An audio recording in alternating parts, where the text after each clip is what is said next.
খুব একটি প্রিয় গজল সবাইয়ের। হাবিল কাবিল প্রশ্ন করে হাওয়া আদমকে, তোমরা মোদের বাপ মা তোমাদের মা বাপকে। এই গজলটা 3টে পার্ট। প্রথম নম্বরে ছিল আদমের কদম ধরে হাওয়া মা কেঁদে পড়ে, গন্ধম খেয়েছি বলে দিল খোদা জুদা করে।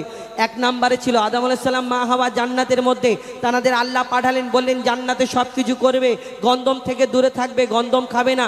কিন্তু পিতা আদম মা হাওয়া ইবলিস শয়তানের ধোকায় ওয়াসওয়াসায় পড়ে সেইখানে জান্নাতের মধ্যে গন্ধম খাবার কারণে আল্লাহ তানাদের জান্নাতে আর রাখলেন না, ফারিস্তাদের হুকুম দিলেন দুনিয়ার মধ্যে পাঠিয়ে দেওয়ার জন্য। এই দুনিয়াতে কোথায় পাঠালেন? পিতা আদমকে পাঠিয়েছিলেন শ্রীলঙ্কায়, মা হাওয়াকে পাঠিয়েছিলেন জেদ্দায়, এবং তানাদের আল্লাহর দরবারে সিজদা করেছিল কম বেশি 300 বছর। তারপরে আল্লাহর দরবারে সিজদা করার পরে আল্লাহ ক্ষমা করার পরে 300 বছর পরে তানাদের মিলন হলো, আরাফাতের ময়দানে একসঙ্গে হলো।